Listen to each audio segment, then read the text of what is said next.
thank Congressman Scalise for Scalise. I'm sorry, Scalise. That's the justice. I like that. That's a Freudian slip. Congressman Scalise is kind enough to come in and just came from across the lake, and amazingly, he's on time. You can never be president. You're going to be a guy that's on time. But like I say, again, this is post 175, Metairie. I'd like to call our post commander, Mr. C.J. Ureta, and then our post chaplain, Perry Strait, come forward. Go brain dead here. Come on. Okay. Perry is the chaplain for the post, and he'll be leading us in invocation, so if you'd stand.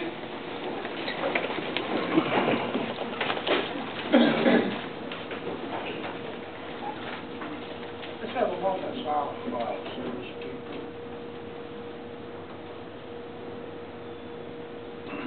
God, we thank you for this day you've given us for the freedom to enjoy as Americans. We recognize a gift from you as so we express our gratitude, but also thank you for the many blessings that you provided us each day. Today we ask that you watch over us, gather us together this time, and we find encouragement to live our lives in a manner that will be pleasant to you. Amen. Mr. C. Remain standing. Mr. C.J. Ureta will lead us in the Pledge of Allegiance.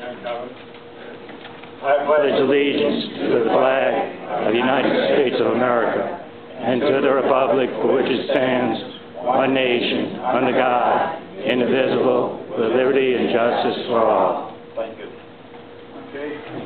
Okay, Congressman Scalise, it's your crowd.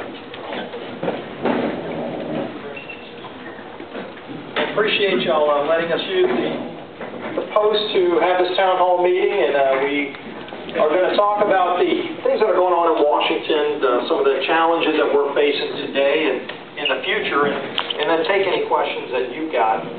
We've got some information there. If you did anybody not get the handout, the questionnaire? We've got a 16-question handout that kind of goes through some of the issues that we're dealing with right now, some of the facts about where we are in our budgeting process with some of the other parts of our budget, and we'll go over those and then start getting into some of the kind of big picture battles we're facing, and then take any questions that you've got. And as long as they allow us to be here and you have questions, I'm happy to stay. If we can, before we start, we can observe a moment of silence. It's the 6-year anniversary of Hurricane Katrina, and not only for the thousands who lost their lives here and people that are still recovering, but also if we can remember our friends along the East Coast that unfortunately now have to experience some of the things that we went through a few years ago with Hurricane Irene and the damage that's been caused and that they're dealing with over there. So if we can hold a moment of silence.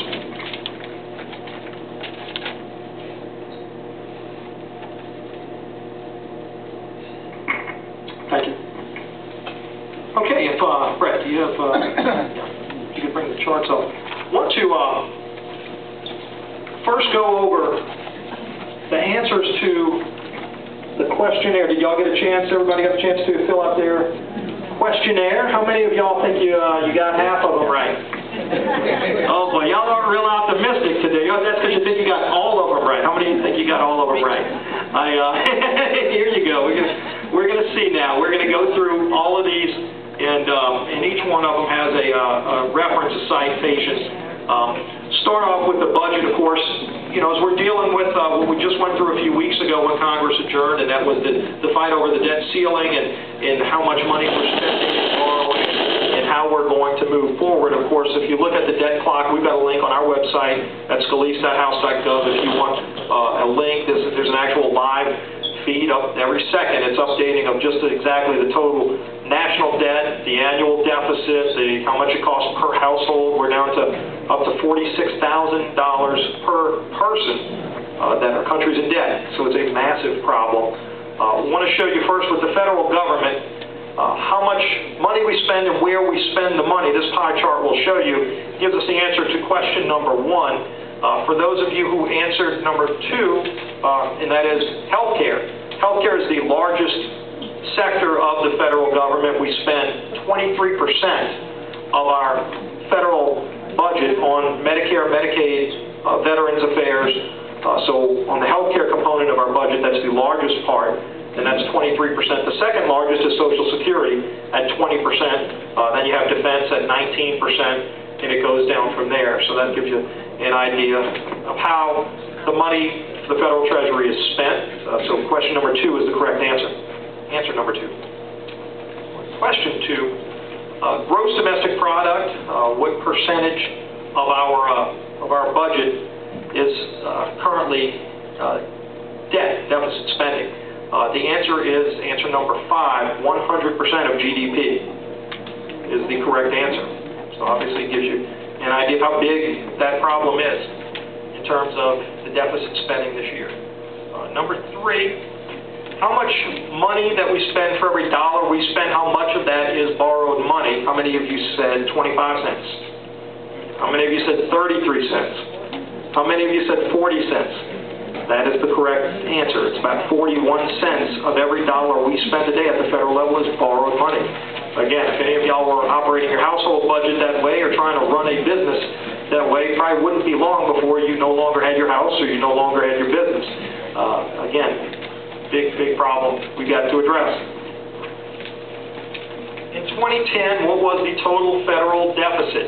If you chose answer number 4, $1.5 trillion was the total deficit, money we spent that we didn't have in 2010. On question number 5, according to the White House Office of Management Budget, waste, fraud, and abuse accounts for approximately $100 billion of the $3.1 trillion budget. I think some of us might argue be a higher number than that, but that's the number. $100 billion is the number we got from the White House. Find the definition of waste, fraud, and abuse. We definitely would, you could probably show a higher number. And of that, that represents, this is question number 6, 7% of the deficit. So answer 1 on question 6. Question 7, if we were to cut all earmarks and pork barrel spending from the budget, how much would we save? Again, I guess depending on how your definition of earmark and pork barrel spending. Number 1 is the answer according to Citizens Against Government Waste, and that's in the 2012 Pig Book, as they call it, and there's a link. We'd be happy to get you to their website, and they go into a lot of detail on those things. So answer number 1 is that answer. And let's see.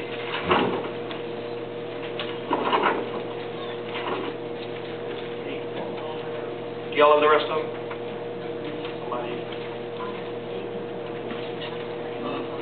just gave me the first. Okay, we're up to question 8. True or false, if we rolled back the Bush tax cuts for all Americans, we could balance the federal budget? The answer is false.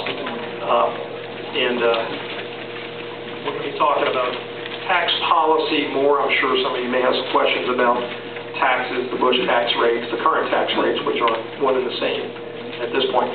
Number 9, the top 10 to top 1% of all wage earners, how many of you said 18%? 28%. If you chose number 3, 38%, you would be correct. So the top 1% of all wage earners pay 38% of all the taxes. When you hear some people saying everybody ought to pay their fair share, I'm sure there's some people in that top 1% that would say, I'd be happy to pay my fair share. That might mean they would get a tax cut.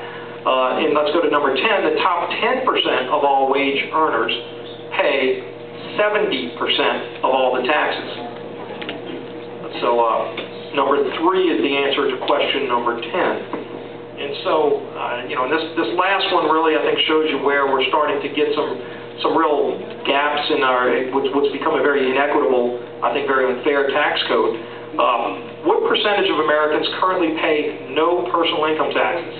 47%. Y'all have done your homework.